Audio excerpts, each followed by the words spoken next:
সেখানেও তার ভাষণের পর কিন্তু ওয়াকআউট করে বিরোধী দল। সবকিছু মিলিয়ে এখন কেন আসলে তার এই পদত্যাগের গুঞ্জনটি আসছে, আপনার বিশ্লেষণে কি বলে? দেলোয়ার সাহেব তো সব বইলেই ফেলাইছে, আমার তো আর কিছু বলার নেই। তবে এইটুকু বুঝতে পারি আমি এই, যে আপনি যদি একটা নদী সাঁতার দেওয়া শুরু করেন এবং 5 বছর আপনাকে সাঁতরাইতে হবে, সেটা হলে নির্বাচিত সরকার, তাকে নর্মাল ট্রেন্ড আমাদের 5 বছর তাকে এই নদী পাড়ি দিতে হবে, এপার থেকে ওপারে।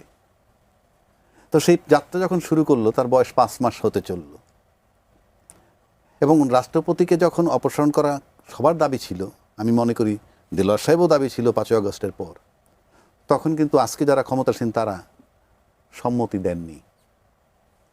এবং তাদের সম্মতিতেই যে শুধু হয়নি তা না, তার রাজনৈতিক শক্তি, তার সাথে ইনফ্লুয়েন্স হয়েছে আজকের আর্মিরাও তাকে রাখার পক্ষপাতী ছিল। কেন এখন যদি বলেন আপনার কাছে প্রমাণ কি, প্রমাণ নাই, বাট আমরা তো বুঝি, এই আবহাওয়ার ভিতরে থাকি, এই হাওয়ার মধ্যে থাকি। হ্যাঁ, শেখ হাসিনার মতো শক্তিশালী মহিলাকে চলে যেতে বাধ্য হলো, আর তার যে শতভাগ না 1000 ভাগ দুর্বল একটা ইনঅ্যাক্টিভ মানুষ থেকে গেল। তার মানে কি? তার মানে তাকে রাখা হয়েছে। যারা রাখছিলেন তারা কেন রাখছিলেন সেটা আমি জানি না। এমন হতে পারে যে তপ্ত লোহার উপরে দাঁড়িয়েছিল ওই মুহূর্তে রাজনৈতিক দল, ইনক্লুডিং ইন্টারিম গভর্নমেন্ট, হ্যাঁ, তারাও একটা তপ্ত পাটাতনের উপরে ছিল। সে কারণে হয়তো পারেনি, কারণ প্রশাসনকে লাগে কাজে। প্রশাসন যদি না ঝোঁকে, আর্মি একটা ফ্যাক্টর ঝোঁকে নাই, তাই সরাইতে পারে নাই। কিন্তু এই 5 মাস সাঁতার দেওয়ার পর আমাদের মাননীয় প্রধানমন্ত্রী উনি এখন বুঝতেছেন এই যে তাকে রাখা যাবে না। কেন রাখা যাবে না প্রশ্ন আনতে পারেন। এখানে আমার প্রশ্নটা হলো যে এখানে কি সরকার চাচ্ছে না, নাকি তিনি নিজে থেকে পদত্যাগ করছেন? রাজনৈতিক ভিতরে এত আলাপ লাগতো না। আচ্ছা, আমি যে কোনো মুহূর্তে বলতে পারি, টেলিফোন করে ভাই আমার শরীর ভালো না, আমি কালকে আসবো না, এখানে কোনো এগুলো বোগাজ আলাপ। কারণ আমরা উই হ্যাভ সিন যে সে কিভাবে রইছে, কি পরিমাণ ইজ্জত তার আছে, যার কোনো রাজনৈতিক আদর্শ নাই। এই ব্যক্তি একবেলা বললো যে বঙ্গবন্ধু যুদ্ধের স্বাধীনতার ঘোষক, বলছে শেখ হাসিনা যখন তাকে বানাইছে, সেই ব্যক্তি আবার বলতেছে জিয়াউর রহমান সাহেব স্বাধীনতার ঘোষক। কে ঘোষক কে ঘোষক না, এই বিতর্ক কিন্তু আমি করছি না। আপনি তার খাইচ্যতটা দেখেন, এটাকে বলে খাইচ্যত। আমার পদে থাকতে হবে, কোন ইনফ্লুয়েন্সে কেন থাকতেছে? এখন সেই যে ইনফ্লুয়েন্সে থাকতো, সেই ইনফ্লুয়েন্স আস্তে আস্তে আস্তে আস্তে দুর্বল হয়েছে। আপনার যদি মনে থাকে তাহলে আপনি দেখবেন আমাদের মোমেন সাহেব যে পররাষ্ট্রমন্ত্রী ছিল, উনি ক্ষমতাচ্যুত হওয়ার পর শেখ হাসিনা তার 8 মাস পর বাংলাদেশ থেকে বেরোইছেন আজকের প্রশাসনের সহযোগিতায়, সেটা তিনি নিজে বলেছেন। এবং উনি বলছেন আমি 5 বার সিম পাল্টাইছি, 6 বার বাসা পাল্টাইছি, প্রশাসন আমাকে সহযোগিতা করছে, তাই আমি 8 মাস পর বেরিয়ে আসছি। এই যে প্রশাসনের যে ইনফ্লুয়েন্সটা ছিল, সেই ইনফ্লুয়েন্সটা আস্তে আস্তে আস্তে আস্তে দুর্বল হচ্ছে। তার বহিঃপ্রকাশ হলো রাষ্ট্রপতি। রাষ্ট্রপতিকে এখন সরাচ্ছে কেন? রাষ্ট্রপতির কোনো ফাংশন নাই উনি বলছেন। কিন্তু আজকে পর্যন্ত যে আমার যে টালমাতাল সিচুয়েশন, এখন পর্যন্ত কিন্তু আমি বলছি যে এই সরকারও কিন্তু তপ্ত পাটাতনের উপরে দাঁড়ায় আছে। সেই 5ই আগস্টের পর স্টিল আমরা এখনও কিন্তু অনেক খারাপ পরিস্থিতির মধ্যে, আনস্টেবল সিচুয়েশনের মধ্যে আছি। সেই রকম একটা জায়গায় তার লন্ডন সফর এটা ডাউটফুল ছিল। লন্ডন সফরে দেখা গেছে 2 হাত ভরে খালি শপিং করতেছে, উনি কিন্তু গেছেন চেক আপ করাইতে। তো এই সমস্ত ব্যাপার। আর তার মতো একটা মানুষের আরেকটি সূত্র বলছে যে তিনি আসলে সেখান থেকে ফোনে কথা বলেছেন। আমি সেটা বললাম না, আপনি অর্থটা বুঝে জানেন। গেলাম চেক আপ করে, তো 2 হাত দিয়ে বাজারটা নিয়ে কেমনে? আমি একটা সাবেক রাষ্ট্রপতি, সাবেক না, আমি একজন রাষ্ট্রপতি। তারপর সেই রাষ্ট্রপতির কি অবস্থাটা কি? আপনি সেই রাষ্ট্রপতি যিনি নাকি সকালে এক কথা বিকালে এক কথা, একবার বঙ্গবন্ধু একবার জিয়ারজি, কি যিনি করেন, তার কি কোনো চরিত্র আছে? তাকে কেউ বিশ্বাস করবে? হয়তো সিচুয়েশনের খাতিরে আমাদের আজকের প্রধানমন্ত্রী একটু সাইলেন্ট ছিলেন, কিন্তু সময়ের ব্যবধানে উনি ভাবলেন যে না, সিক্রেসি অ্যান্ড প্রাইভেসি খুব ইম্পর্টেন্ট একটা ফ্যাক্টর। কারণ রাষ্ট্রপতির কোনো রোল নাই। কালকে যদি ঘটনাচক্রে কোনো কারণে একটা খারাপ পরিস্থিতি আইসে যায়, আল্লাহ মাফ করুক, যদি আইসে যায়, তাহলে একটা জরুরি অবস্থাও যদি আসে, he will play very important role. আর সেক্ষেত্রে আমার একটা নিজস্ব লোক দরকার বলে আমি মনে করি, 1 নম্বর। 2 নম্বর হইল যে উনি রাষ্ট্রপতি, উনি শেখ হাসিনার সময়ের রাষ্ট্রপতি, ফেসিজমের পক্ষের লোক বলে আমরা বলতেছি। কাজেই উনি ধোয়া তুলসী পাতা, উনি যে লিকেজ করেন না, ওনার কাছ থেকে যে লিক হচ্ছে না, আমরা কিভাবে যাব? সুতরাং রাষ্ট্রের নিরাপত্তার খাতিরে, প্রাইভেসি সিক্রেসির কারণে, প্লাস তাকে তার দলীয় একটা বানান দরকার। অ্যাটলিস্ট আমাদের প্রধানমন্ত্রী সাহেব এইটুক নিশ্চিত থাকবেন যে আমার প্রতি লয়াল একজন ব্যক্তি। উনি লয়াল না, এটা কেন জানেন লয়াল না? তার প্রমাণই হলেই এই একই মুখে আমি স্বাধীনতার ঘোষক বঙ্গবন্ধুকে বলছি, একই মুখে আমি জিয়াউর রহমান সাহেবকে স্বাধীনতার ঘোষক। এইরকম লোক যদি কেউ বিশ্বাস করে, তা এমন একটা জায়গায় আসছেন। কারণ আমরা তারেক রহমান সাহেব, মানে আমাদের আজকের প্রধানমন্ত্রী, তাকে দেখছি শুরুতে আমাদের কাছে যেটা মনে হয়েছিল যে কোন বলয়ে যাবে। তা এখন একটা জিনিস পরিষ্কার আমাদের কাছে, আমার কাছে ব্যক্তিগতভাবে আমি কনসার্ন যে উনি আওয়ামী বলয় থেকে বেরিয়ে আসতে চাইতেছে, আওয়ামী বলয় থেকে। এখন আওয়ামী বলয়ের সাথে আন্তর্জাতিকভাবে কারা আছে? লোকালি কারা আছে সব কিছু উনি এই বলয় থেকে বের হয়ে আসতেছে। সেই বলয় থেকে যদি বের হইতে হয় তাহলে রাষ্ট্রপতির অপসারণ আমি মনে করি খুবই জরুরি এবং সেটা খুবই যৌক্তিক। এবং রাষ্ট্রপতি, বিএনপি এখন 2/3 মেজরিটি নিয়ে আসে, সুতরাং তাকে যদি রাষ্ট্রপতিকে যদি অপসারণ করে, ব্যক্তিগতভাবে যদি আমাকে বলেন আমার কিছু আসে যায় না, কিন্তু I am concern about the Bangladesh politics. যেহেতু তারেক রহমান সাহেবকে 5টা বছর পার হইতে হবে, সুতরাং সেক্ষেত্রে অ্যাটলিস্ট আপনার লয়াল লোক দরকার। কেন দরকার? আপনি যে কোনো সিস্টেম লস যদি বন্ধ করেন, যে পানি বের হয়ে যায়, সেই পানিটার যদি ফুটোগুলো বন্ধ করে দিতে পারেন, তাহলে কিন্তু বাড়তি পানি না আসলে পানিটা জমে। তো সেক্ষেত্রে যে প্রাইভেসি অ্যান্ড সিকিউরিটির প্রশ্নে লিকেজ বন্ধ করার জন্য তার অপসারণ জরুরি বলে আমি মনে করি। এবং সেটার জন্য যদি প্রধানমন্ত্রী সিদ্ধান্ত নিয়ে থাকেন, আমি মনে করি এটা জাস্টিফাইড। আর তার মতো লোকরে দিয়ে যদি কেউ ভাবে যে উনি স্বেচ্ছায় পদত্যাগ করেন, আমি নিশ্চিত পৃথিবী উল্টে যেতে পারে, আমি বিশ্বাস করব বলে মনে করি না। যদি তাই হইতো তাহলে আমরা দেখছি যে তার রোল কি, তার খাইচ্যত কি, তারপরে আছে। এখন যদি মনে করেন তিনি যদি ওইখানে বসে বসে ফেসিজমের রিপ্রেজেন্ট হিসেবে থেকে থাকেন, এটা যদি নিশ্চিত হয়ে থাকে তাহলে তার অপসারণ জরুরি। ধন্যবাদ। আমি আবার আসবো মেজর অবসর পাত্র ডেলেজ খান। আমি যেটি বলছিলাম, যেটি বলছিলেন আবু হেনা রাজ্জাকি, যে আসলে পরবর্তী রাষ্ট্রপতি নির্বাচনে অনেক সতর্ক হওয়ার প্রয়োজনীয়তার কথা কিন্তু তিনি বারবার বলেছেন। এবং এই যে পরবর্তী রাষ্ট্রপতি হিসেবে রাজনৈতিক নেতাদের পাশাপাশি একজন সাবেক ও বর্তমান আমলার নামও সম্ভাব্য রাষ্ট্রপতি হিসেবে আলোচনায় এসেছে, অনেকের নাম আসছে। যদি কোনো আমলাকে রাষ্ট্রপতি করা হয়, এটি কি রাজনৈতিক দলগুলোর উপর আস্থার সংকটের তৈরি করবে কিনা? পরবর্তী রাষ্ট্রপতি কেমন হওয়া উচিত? ধন্যবাদ। দেখেন, বাস্তবতাটা আমরা বোঝার চেষ্টা করি। সেটা হচ্ছে বর্তমান যে সেট আপ আছে প্রচলিত পদ্ধতিতে, এই পদ্ধতিতে আমি আবারও সবিনয়ে মানে সংবিধানের প্রতি শ্রদ্ধা রেখেই বলছি যে মাননীয় প্রধানমন্ত্রী যদি সম্পূর্ণ রাষ্ট্রপতিকে অ্যাভয়েড করে চলতে চান, চলতে পারেন। ওই ব্যবস্থা রাখা হয়েছে এবং তাকে সেই পরিমাণ ক্ষমতায়ন করা হয়েছে। ঠিক আছে? লাস্ট কনস্টিটিউশনের কমপ্লেইন তো এটাই ছিল যে prime minister became so powerful that দণ্ডমুণ্ডের কর্তা হয়ে উঠছিলেন উনি, এবং ওনার যে পাওয়ারটা আছে এটাকে চেক অ্যান্ড ব্যালেন্স করার কোনো অপশন ছিল না। একটাই অপশন ছিল, সেটা হচ্ছে রাষ্ট্রপতির যে পদটা, সেটাকেও আস্তে আস্তে কাটছাট করে এমন অবস্থায় আনা হয়েছে যে এই পদটা এখন টোটালি একটা অর্নামেন্টাল পজিশন ছাড়া আর কিছুই না। তো সেই প্রেক্ষিতে আমাদের এক্সপেকটেশনটা কি? দেখেন, আমাদের দেশে এখন একটা ভীষণ রকম দৈন্য চলছে, সেটা হচ্ছে চারিত্রিক দৈন্য। ঠিক আছে?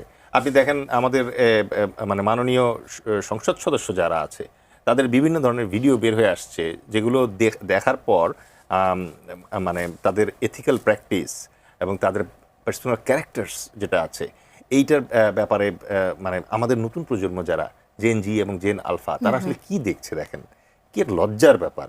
দেখেন, আমেরিকান এক ভদ্রলোককে একবার জিজ্ঞেস করেছিল যে আচ্ছা, তোমাদের দেশে তো মানে ফ্রি মিক্সিং একটা কান্ট্রি, তাহলে বিল ক্লিন্টনের এগেনস্টে যে তোমাদের একটা কমপ্লেইন ছিল, এটার জন্য তোমরা অযথাই মানে এটা তোমরা তো আন্ডাররাইট করতেই পারতা।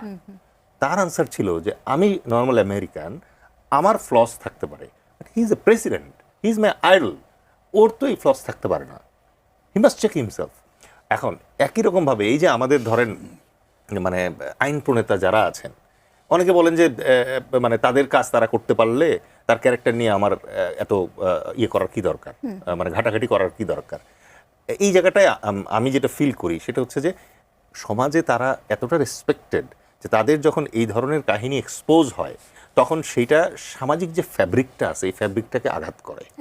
এবং রাষ্ট্রপতির ক্ষেত্রে আমাদের যদি রাষ্ট্রপতির অন্যান্য কোনো ক্ষমতা না থাকে, এখন যেহেতু নাই, অ্যাটলিস্ট এইটুক থাকা উচিত যে আমরা রাষ্ট্রপতির চেয়ারে এমন একজনকে দেখতে চাই যিনি সত্যিকার অর্থে সর্বজন শ্রদ্ধেয়। He may not be a disturbance for prime minister, ওরকম লোকও পাওয়া যেতে পারে, বাট অ্যাটলিস্ট প্রেসিডেন্টের দিকে তাকানোর পরে we should have that feelings যে এই লোকটা মানে রেসপেক্টেবল একটা মানুষ। এবং আমার ধারণা 18 কোটি বাংলাদেশে এরকম লোক পাওয়া যাবে, এবং এইটা বাংলাদেশের স্বার্থে, পরবর্তী প্রজন্মের স্বার্থে এটা খুব জরুরি। এবং আপনি যদি ওইরকম ব্যক্তিত্ব সম্পন্ন একজন মানুষকে আপনি ওখানে আনেন, সে কখনো প্রধানমন্ত্রীর জন্য ডিস্টারবেন্সের কারণ হবেন না, এইটুকু নিশ্চিত করে বলা যায়। আর শেষ করবো শুধু একটা কথা বলে এই প্রসঙ্গটা, সেটা হচ্ছে দেখেন, একজন মাহাথির পুরো মালয়েশিয়া চেঞ্জ করে দিয়েছিল, একজন লি কুয়ান ইয়েন পুরো সিঙ্গাপুরকে চেঞ্জ করে দিয়েছিল, আমাদের একজন তারেক রহমান সেই সুযোগের দ্বার প্রান্তে দাঁড়ানো। সুতরাং কথায় আছে যে আপনি যেই 5 জন মানুষের সাথে মেশেন আপনি ওই 5 জন মানুষের মতো হয়ে যান। একদম রহস্যময় কারণে উনি ধরেন উইথ ডিউ রেসপেক্ট মানে এমন লোককে তার রাজনৈতিক উপদেষ্টা বানাচ্ছে যেই লোক জিয়াউর রহমানের ব্যাটম্যান হওয়ার উপযুক্ত না, রাইট? তাহলে এই ধরনের লোককে উনার চারপাশে উনি কেন আনতেছেন এটার উত্তর উনি ভালো জানেন। বাট একজন ভালো রাষ্ট্রপতি, একজন সৎ এবং দৃষ্টান্তমূলক রাষ্ট্রপতি যদি আমাদের চোখের সামনে থাকে, আমরা মানুষ হিসেবে, জনগণ হিসেবে will feel pride, will feel good. আমাদের জাতীয়তাবাদী যে চেতনা আছে এই চেতনাটাকে সমুন্নত রাখা হবে। জি, অ্যাডভোকেট আবু হেনা রাজ্জাকি, এই বিষয়টিতে এই প্রশ্নটি অবশ্যই আপনার কাছে রাখবো যে পরবর্তী রাষ্ট্রপতি কেমন হওয়া উচিত, কাদের মধ্যে থেকে হওয়া উচিত। এই প্রশ্নটির উত্তর দেবার আগে আমি একটি প্রশ্ন আপনার কাছে রাখতে চাই যে নাহিদ ইসলাম বলেছেন রাষ্ট্রপতির পদত্যাগের পর তাকে গ্রেপ্তার করে বিচারের দাবি তিনি জানিয়েছেন। রাষ্ট্রপতির বিরুদ্ধে গুরুতর যদি অভিযোগ থাকে তাহলে পদত্যাগের পর তাকে আইনের আওতায় আনার সাংবিধানিক বা আইনগত কোনো ভিত্তি আছে কিনা, নাহিদ ইসলাম যেটি বলেছেন সেটি কি সম্ভব কিনা বা করা উচিত কিনা? রাষ্ট্রপতি পদে থাকাকালীন তো তার বিরুদ্ধে আপনি কোনো মামলা করতে পারবেন না। এটা সাংবিধানিকভাবেই তার প্রতি সম্মান। বাট রাষ্ট্রপতির পদ থেকে যাওয়ার পর মামলা হবে না কেন? এরশাদ সাহেবের কি ছিল, কি অবস্থায় ছিল? তারপরে প্রধানমন্ত্রী বেগম খালেদা জিয়ার কি হয়েছিল? রাষ্ট্রপতি তো আসলামই, প্রধানমন্ত্রী খালেদা জিয়ার কি হয়েছিল? আপনি ক্ষমতায় না থেকে চলে যাওয়ার পর আপনার বিরুদ্ধে যে কোনো কিছু হতে পারে, যে কোনো অভিযোগ আপনি আমলে নিতে পারে, সেটা ভিন্ন কথা। কিন্তু রাষ্ট্রপতি কেমন হওয়া উচিত, এই যে বিষয়টা আসছেন আলোচনা হচ্ছে, জি, দেলোয়ার ভাই কিছু টাচ করছে যে একদিকে যেমন প্রধানমন্ত্রীর 5টা বছর পাড়ি দিতে হবে, তাকে দিয়ে উনি আশাবাদী, আবার কিছু উপদেষ্টা বানাইছে সেটা নিয়ে উনি কিছু হতাশ। এটা হতেই পারে, কিন্তু আমি ব্যক্তিগতভাবে বলতে চাই হয়তো তারেক রহমান সাহেব যা বোঝেন আমি তা বুঝি না। উনি হয়তো আমার কাছে সবচেয়ে অবহেলিত যে ব্যক্তি, তার ভিতরে উনি প্রতিভা খুঁজে পান, পেতে পারেন। তো আমরা এরকম অনেক দেখছি, এমন এক লোক ভবঘুরে, তাকে ডেকে এনে এমন একজন প্রডিউসার পরিচালক ফিল্মের কিছু রোল দিল, পরে সুপার অভিনেতা হয়ে গেছে। অর্থাৎ ওই প্রতিভাটা সে দেখছে। সুতরাং এন্ড জাস্টিফাইজ দ্য মিনস, ফলাফল বলে দিবে ওনার পছন্দটা ভালো ছিল কিনা। আমরা তো সেক্ষেত্রে আপনার সাজেশন কি হবে? এখন রাষ্ট্রপতির বিষয় যদি আনেন, আমি এখানে বসে বলতে পারি যে দেলোয়ার ভাই বললেন যে রাষ্ট্রপতি হওয়ার মতো ভালো ভালো অনেক লোক আছে। আমি যদি ওনাকে ভালো করে প্রশ্ন করি, উনি কিন্তু নাম বলতে পারবে না কারো। চট করে যদি প্রশ্ন করি, বলেন তো এই মুহূর্তে আপনি কারে চুজ করেন, তাহলে উনি বলতে পারবেন না। যদি বলেন এই প্রশ্ন আমাকে করা হয়, তাহলে আমি বলবো আমার চেয়ে ভালো লোক আমি কাউকে দেখি না। বিষয়টা try to understand my point, what I মিন।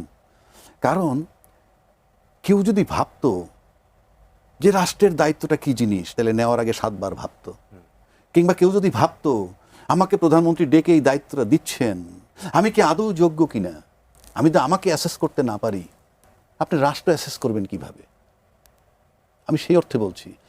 তো এখন প্রশ্ন হচ্ছে যে এর ভিতর থেকে চুজ করবেন। একদম। সুতরাং আমাদের প্রধানমন্ত্রী উনি দক্ষ কিংবা অদক্ষ এই বিতর্কে আমি যাচ্ছি না। He has got the absolute পাওয়ার, উনি চুজ করবেন। এখন ওনার অনেক পছন্দ নিয়ে বিতর্ক আছে, বা আমারও পছন্দ হতে পারে। বাট ওই যে বললাম, উনি কার ভিতরে কি প্রতিভা দেখেন উনি জানেন। তবে বিশ্বস্ততার প্রশ্নে বর্তমান যে রাষ্ট্রপতি আছে তার চেয়ে অন্য জায়গাও কি তার দল থেকে নেক, সেক্ষেত্রে এর চেয়ে বর্তমানের চেয়ে একজন বিশ্বস্ত রাষ্ট্রপতি তিনি পাবেন, এটুক মোটামুটি নিশ্চিত। এবং সেই হিসাবে এই তাকে সরানোর সিদ্ধান্ত, আমি আবারও বলছি সরানোর সিদ্ধান্ত, কিন্তু ফাইনালি শুনবেন শারীরিক অসুস্থতার কারণে আমি আর পারছি না, এগুলো কমন কথা। যখন পারলে কালকে যেদিন রোববার দিন পদত্যাগ করবো ওই মুহূর্তে, এখন তার শারীরিক অসুবিধা নাই, লন্ডনে চেক আপ করতে এখনও বলতে পারে, ও বলবে যখন চূড়ান্ত হবে। সমস্ত পন্থা চেষ্টা করতে অবলম্বন করার থাকা যায় কিনা, কি পরিমাণ লয়ালিটি চান সেটা আমরা দিব, ইত্যাদি ইত্যাদি। যাই হোক, একজন দর্শক আছেন ফোনে। জি দর্শক, আপনার নাম বললে, পরিচয় বলে প্রশ্নটি রাখুন। আসসালামু আলাইকুম। ওয়ালাইকুম আসসালাম। জি বলুন। আমি মুক্তার আলী বগুড়া থেকে বলছিলাম। জি বলুন।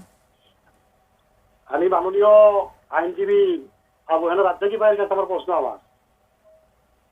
বলুন, আমরা শুনছি। প্রশ্ন হলো, সেটা হলো এই যে আমাদের বর্তমানের বর্তমান রাষ্ট্রপতি, ওনার দুর্ভাগ্য না আমাদের বাংলাদেশের মানুষের দুর্ভাগ্য?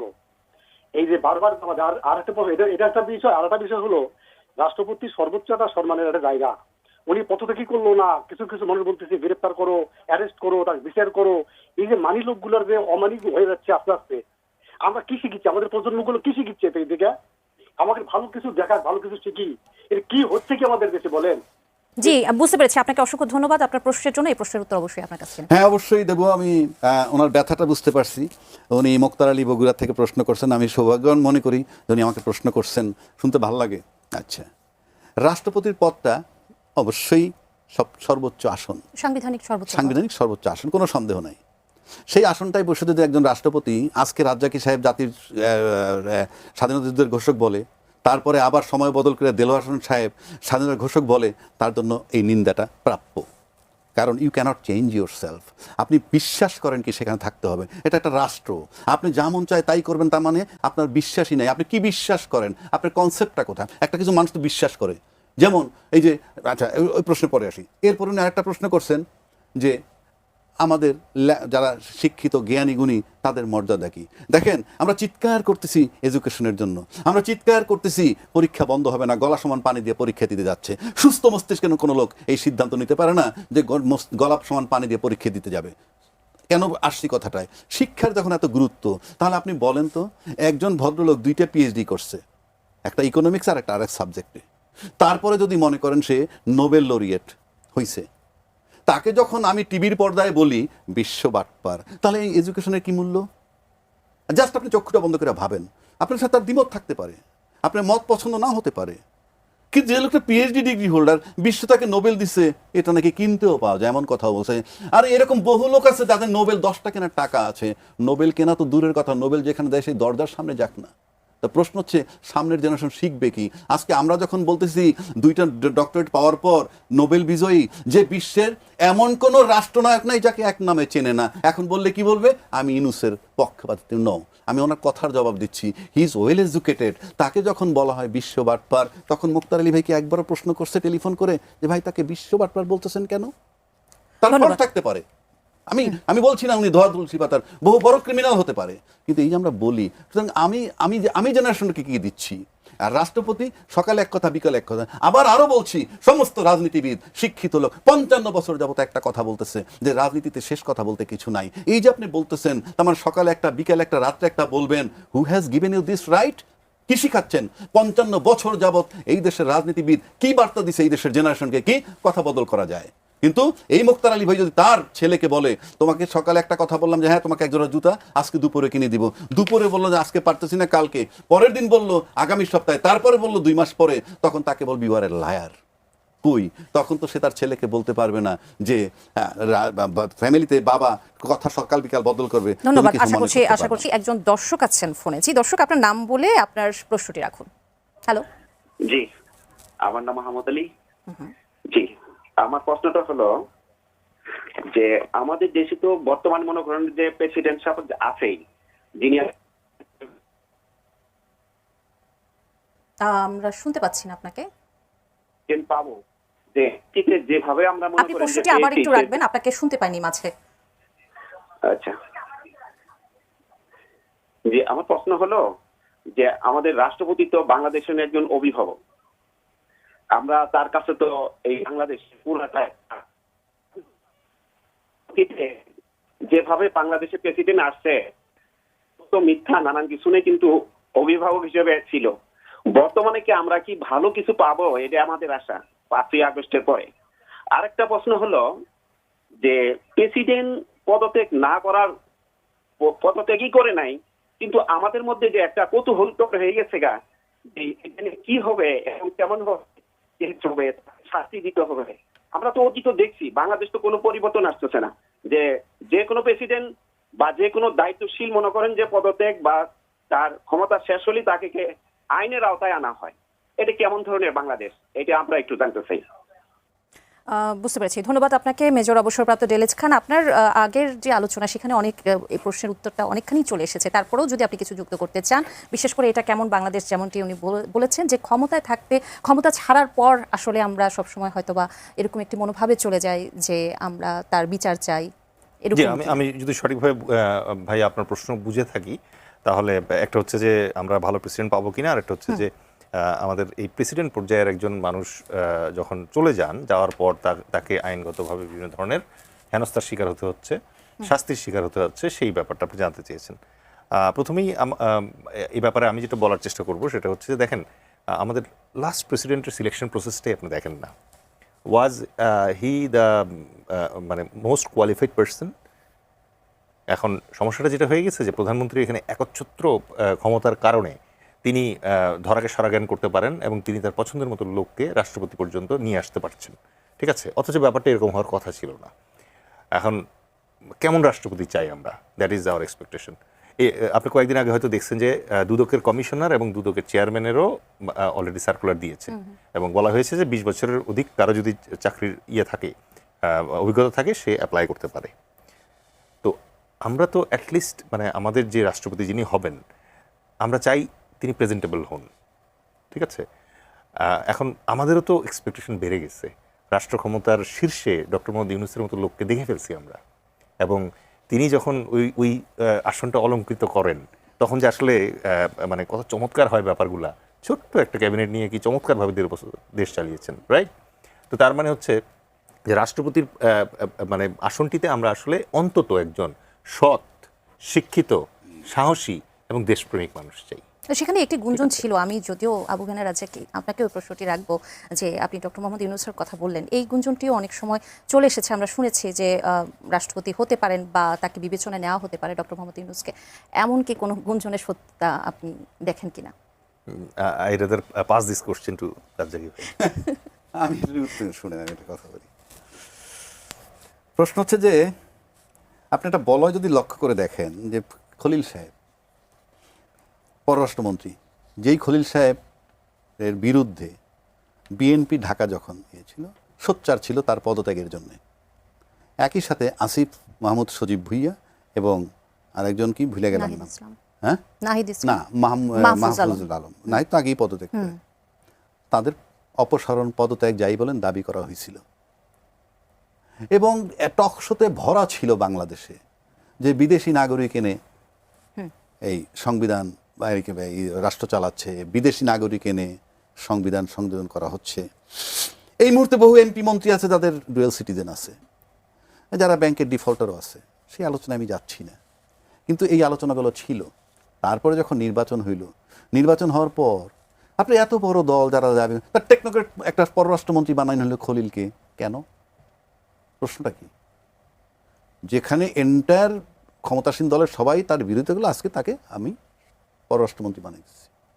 তারপরে আশিক চৌধুরী আর একজন আছে, সে ইউনূস সাহেবের রিক্রুট করা বিডার, হ্যাঁ বিডার। তাহলে আজকে যেটা মনে হচ্ছে যে তারেক রহমান সাহেব চুজ করছেন, এবং আমি মনে করি আজকে পর্যন্ত উনি একজন ভালো পররাষ্ট্রমন্ত্রী চুজ করছেন। কেন? কারণ আপনি জিওপলিটিক্স যদি চিন্তা করেন, তাহলে আপনাকে ভারত, পাকিস্তান এবং চায়না 3 দেশের সাথে খেলতে হবে।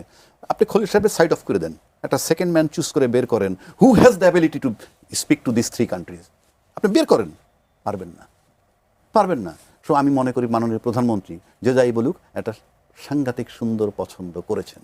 এখন আসেন ইউনূস সাহেবকে আমরা টপে দেখছি, এই যে দেলোয়ার সাহেবের বলছি যে উনি নাম বলতে পারবে না, উনি কিন্তু অলরেডি ইউনূস সাহেবের নামই বলছেন। কারণ ওনার পরে উনি সেকেন্ড কাউকে চুজ করার মতো জায়গা পাবেন না যদি রাষ্ট্রপতি হিসেবে চিন্তা করেন। কিন্তু আমার ব্যক্তিগত ধারণার কথা যদি আপনি বলেন, যে একটা পরিবর্তনের জন্যই ছিল আন্দোলন। এক ভাই প্রশ্ন করলেন তাকে, আমরা কি একটা ভালো দেশ পাবো? আরে ভালো দেশ পাওয়ার পূর্ব শর্ত হলে সিস্টেমটাকে ব্রেক করতে হবে। এই দেলোয়ার হোসেন সাহেব আর্মির মেজর, আপনি একজন আর্মির ব্রিগেডিয়ার জেনারেল সিএমএইচ চালায়, তাই না? সিএমএইচ এর ইনচার্জ একটা ঝকঝক ঝকঝক করে, আপনি যাই দেখেন সিএমএইচে। আমি চ্যালেঞ্জ করছি সেই ব্রিগেডিয়ার জেনারেল যে এখন এই সিএমএইচটা চালাচ্ছে, তাকে আপনি ঢাকা মেডিকেল কলেজের ডাইরেক্টর হিসেবে দায়িত্ব দেন। আমি 100% নিশ্চিত উনি ব্যর্থ হয়ে ক্যান্টনমেন্টে ফেরত যাবেন। কেন? সিস্টেম। এই সিস্টেমটার পরিবর্তনের জন্যই ছিল জুলাইয়ের আন্দোলন। কাজেই আপনি বাংলাদেশ ভালো পাবেন কিভাবে? আপনি তো সিস্টেমটাকেই চেঞ্জ করছেন না। যেহেতু আপনি সিস্টেম চেঞ্জ করছেন না, আমি নিশ্চিত করে বলে দিচ্ছি আপনি ভালো বাংলাদেশ পাবেন না। যেভাবে অতীতে চলতেছিল এখনো সেই দায় সারা গোছে চলবে। এটার একটাই কারণ, এখন ইউনূস সাহেব, দেলোয়ার ভাইয়ের কথা একটাই জিনিস, ইউনূস সাহেব আমরা দেখছি উনি কি রাষ্ট্রপতি, আমি লিখে দিচ্ছি তাকে হাত পা ধরেও কেউ বাংলাদেশের রাষ্ট্রপতি বানাতে পারবে না। পারত যদি আজকে এই পরিবর্তন যেটা চাইছিল সেই পরিবর্তন হতে। 1, 2, আমাদের আজকের প্রধানমন্ত্রী, আমি মনে করি যে ইউনূস সাহেব যখন বিদেশ থেকে ঘুরে এসে এই রাষ্ট্রপতির সাথে দেখা করতো না, সৌজন্য সাক্ষাৎ করে না, আমাদের আজকের প্রধানমন্ত্রীও কিন্তু চায়না মালয়েশিয়া সফর করে এসে এই রাষ্ট্রপতির সাথে সাক্ষাৎ করেননি। সুতরাং আপনি একটা মিল পাওয়া যাচ্ছে কোথাও। সুতরাং ইউনূস সাহেব আজকে পর্যন্ত এই প্রধানমন্ত্রীর শুভাকাঙ্ক্ষী বলে আমার কাছে মনে হয় এবং তার বদৌলতে খলিল সাহেব আজকে পররাষ্ট্রমন্ত্রী আছেন, বিডার আশিক আছেন, হয়তো আরও আছেন, আমি জানি না কোথায় যাবে। যেহেতু সংস্কার করা যাচ্ছে না, বাট একটা পরিবর্তন দরকার।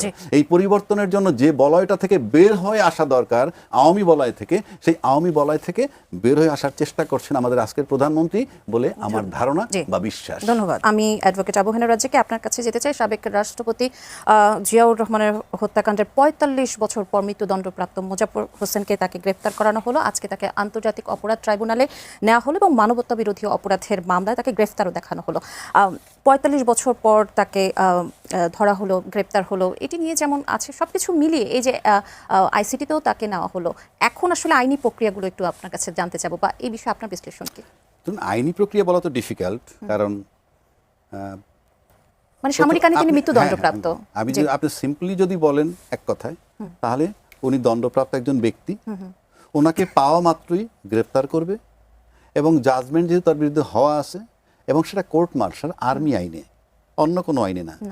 এবং আমার যতটুকু জানা, এই আর্মি আইনের বিরুদ্ধে আপিলও চলে না, কোনো সিভিল কোর্টে কোনো আপিল চলবে না। এবং এতক্ষণও যে সে জীবিত, এটা আমার কাছে একটা কোশ্চেন মার্ক। কেন? 1 নম্বর। 2 নম্বর, উনি 81 সালে জিয়াউর রহমান সাহেবের হত্যাকাণ্ডের পরের দিন, ফলোয়িং ডেতে উনি চলে গেছেন প্রতিবেশী দেশে, এবং কোনো সন্দেহ নাই যে তার মতো একটা ব্যক্তিকে ওইখানে আইডেন্টিফাই করাটাও ডিফিকাল্ট কোনো টাস্ক ছিল বলে আমার কাছে মনে হয় না। বাট আলটিমেটলি উনি ইন্ডিয়ান পাসপোর্ট পেয়েছেন এবং উনি আলটিমেটলি নাম পরিবর্তন করছেন কয়েকবার, এগুলো জানা সত্ত্বেও তিনি ওগুলো পেয়েছেন। আচ্ছা, সেই বিতর্কে গেলাম না, সেটা আমার অন্য দেশের কাহিনী। উনি কিন্তু 96 সালে দেশে ফেরত আসছেন, এবং 96 সালে যখন দেশে ফেরত আসছেন, তার আগে আপনি আরেকটা জিনিস চিন্তা করে দেখেন যে আমার যতটুকু জানা আর কি, যে জিয়াউর রহমান সাহেব হত্যা হওয়ার পরপর কিন্তু মঞ্জুও ফাইনালি হত্যা হয়ে গেল, এবং তারপরে আমি যতটুকু জানি তাতে কিন্তু এরশাদ সাহেবরে তারপরে ক্ষমতায় আনার প্রক্রিয়া চলছিল। কিন্তু আমি যেটুকু আমার মানে আইডিয়া অ্যানালাইসিস, জিয়াউর রহমান সাহেবের মৃত্যুর পর জানা যায় যে পরিমাণ লোক হয়েছে, সেই পপুলারিটি দেখে আমার মনে হয় এরশাদের পিছনে যে শক্তিটা ছিল তাকে টেক ওভার করার জন্য তারা নার্ভাস হয়ে গেছে যে এটা টেকানো যাবে না। তখন ফর দ্য টাইম বিং আপনার আব্দুস সাত্তার সাহেবকে ক্ষমতায় আনা হইল, এবং অত্যন্ত সুন্দর পরিকল্পিতভাবে আপনি দেখেন, যুবমন্ত্রী কাশেমের বাড়িতে পাওয়া গেল একজন হত্যাকারীকে, ইমদু, এবং আমরা যতটুকু পত্রিকায় কী লিখছে আমরা তা জানি না, কিন্তু এটা তো প্ল্যান্ড হইতে হয়েছে, এটা পরে বোঝা গেছে। এবং তারপরে কিন্তু ওই ইস্যুতেই সামরিক শাসন আসছে এবং টেক ওভার করলো। এটার মানে হচ্ছেই যে জিয়াউর রহমান সাহেবের হত্যা করার পর যিনি পালায়ে গেলেন, সেটাতে তার পক্ষে এই কাজটা হয়েছে বলে আমার কাছে মনে হয়। আচ্ছা, তারপরে আসেন, উনি যখন আসলো দেশে ফেরত, দেশটা এতটুক দেশে তার না ধরতে পারার কি আছে? 1, 2, ফাইনালি তার মেয়েকে ফলো করে ধরছে। এখন আপনি মৃত্যুদণ্ড কার্যকর না করে এখন আপনি কি করছেন? ষড়যন্ত্র খুঁজতেছেন। এখন এটা যতক্ষণ সে টিকে থাকবে ততক্ষণ কিন্তু আপনার জিয়া হত্যার ষড়যন্ত্র খুঁজে বের করতে থাকেন, তাহলে কারো না কারো গাত্রদাহ হতে পারে। এবং আমার মনে হয় দেলোয়ার এর মনে আছে কিনা, বেগম খালেদা যখন প্রথম ক্ষমতায় আসলেন তখন কিন্তু তাকে শেখ হাসিনা অনেক উস্কাইত যে জিয়া হত্যার, স্বামী হত্যার বিচার চায় না, ইত্যাদি ইত্যাদি। কিন্তু এই জিয়াউর রহমানকে হত্যাকে কেন্দ্র করে কিন্তু আর্মির ভিতরে তখন ডিভিশন ছিল, এবং তখন সেটার ভিতরে যদি হাত দিত তাহলে আরও জটিল পরিস্থিতির সৃষ্টি হইতো। সে কারণে আমি মনে করি বেগম খালেদা জিয়া বুদ্ধিমানের কাজ করছে, বুদ্ধিমতির মতো কাজ করছে, যে দেশটাকে টিকায় রাখার জন্য, রাজনীতিকে টিকায় রাখার জন্য করেন নাই। আজকে যখন করলেন, এটার মানে হচ্ছে কি, এতে মনে হইতেছে তার যে প্রভাবটা ছিল, তারও একটা প্রভাব কিন্তু ছিল, তা নাহলে সার্ভাইভ করে কিভাবে? সেই ওই প্রভাবটা আস্তে আস্তে আস্তে আস্তে ক্ষীণ হয়ে আসছে বলে তাকে এখন তার পিছনে যে শক্তিগুলো ছিল তাদের জন্য নিরাপদ, তারা নিরাপদে থাকবে এই কারণে যদি তাকে যত তাড়াতাড়ি এক্সিকিউট করা যায়। যতক্ষণ সে সার্ভাইভ করে ততক্ষণ তো ওই শক্তিটা নার্ভাস হবে যে তাদের সম্পর্কে যদি ওপেন হয়ে যায়, বিশ্ববাজারে তাদের ধারণা খারাপ হতে পারে তাদের সম্পর্কে। সুতরাং মুজাফফর সাহেব সম্পর্কে এটাই আমি মনে করি, তার মৃত্যুদণ্ড কার্যকর করলে ওই অশুভ শক্তি তারা সেফ হয়ে যাবে। কারণ তা না হলে জিয়া সাহেবের সাথে ষড়যন্ত্রে কারা লিপ্ত ছিল, সেই লিপ্তে কাদের নাম আসে, সেটা আবার আন্তর্জাতিক মহলে একটা বিরূপ প্রতিক্রিয়া হতে পারে। আমি একটু আপনার কাছে আসতে চাই মেজর অবসরপ্রাপ্ত ডেলেজ খান, যেহেতু আমাদের সময় একটু কম, সেক্ষেত্রে আমি ভারতের যে আন্দোলনটা এখন হচ্ছে সেই আন্দোলনটা নিয়েও আমি একটু কথা বলতে চাই। আপনি জানেন যে দিল্লিতে শিক্ষার্থীদের উপর পুলিশের লাঠিচার্জ হয়েছে, কাঁদানে গ্যাস প্রয়োগের পরও আন্দোলন ছড়িয়ে পড়েছে এবং বাংলাদেশের 2024 সালে সেই জুলাই আন্দোলনের অভিজ্ঞতা থেকে যদি বলা যায় যে তরুণদের ক্ষোভকে ষড়যন্ত্র হিসেবে দেখার এবং শক্তি প্রয়োগে তা দমনের চেষ্টা শেষ পর্যন্ত একটি সরকারকে আরো বড় রাজনৈতিক সংকটের মুখে ফেলতে পারে, ভারত কি কোনো সংকটের মুখে পড়তে যাচ্ছে? ধন্যবাদ। আসলে 24-এর যে আমাদের জুলাই রেভলিউশন ছিল তার সাথে এই মুহূর্তে ইন্ডিয়াতে যেটা হচ্ছে এটার কিন্তু চমৎকার সাদৃশ্য পাওয়া যাচ্ছে, কারণ বহুত আর জেনজি ওই জেনারেশনটা মানে ওই স্টাইলেই প্রতিবাদ করে। বাট ডিফারেন্সটা অফকোর্স আছে।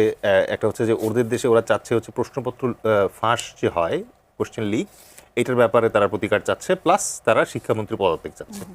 তো অ্যাবসলিউটলি আপনার সাথে আমি একমত যে ইন্ডিয়াও প্রকারান্তে মনে হচ্ছে যে এনজিকে রিড করতে ভুল করছে। যদিও মোদির হাতে অপশন ছিল, কারণ শেখ হাসিনা তো দিল্লিতেই আছে, চাইলে উনি কথা বলে কনসাল্ট করে দেখতে পারতেন ওই ভুলগুলো যাতে না করেন। বাট দেন মানে এই জেনারেশন এভাবে রিয়্যাক্ট করবে। এবং আপনি যদি লক্ষ্য করেন এই জায়গায়, তাহলে দেখবেন যে তাদের মুসলমান সুপারস্টার্স যারা আছে, যেমন শাহরুখ খান, দেন শাবানা আজমি, এরা অলরেডি সাপোর্ট দিয়েছে এই এটার প্রতি। বাট এগেইন হিন্দু যে সুপারস্টার্সরা আছেন তারা কিন্তু যাচ্ছেন না ওখানে। তো এখানে একটা টেনশন অলরেডি ভিজিবল। বাট ভারতের ক্ষেত্রে আপনি নেপাল অথবা বাংলাদেশের যে রেজাল্টটা হয়েছে ওইটা আপনি এক্সপেক্ট করতে পারেন না। এটা ঐতিহাসিকভাবে আপনাকে একটু পড়াশোনা জানা থাকলে আপনি বুঝবেন, প্রায় 1 কোটির উপরে ভাষা আছে ওদের, ঠিক আছে? সারা বছর ওদের ওখানে মিনিমাম 6টা থেকে 7টা বিচ্ছিন্নতাবাদী আন্দোলন চলে, ঠিক আছে? বিশাল একটা মানে আর্মি, এবং এই আর্মি আজ পর্যন্ত কখনো তাদের সরকারের সাথে বিট্রে করে নাই, তারা কখনো সামরিক শাসন কিন্তু আসে নাই ভারতে। So very stable from that point of view. Police আছে এবং অন্যান্য যেগুলো আছে এগুলো খুব চমৎকারভাবে ওখানে সেট আপ আছে। সো এই ক্ষেত্রে আমার কাছে যেটা মনে হয় যে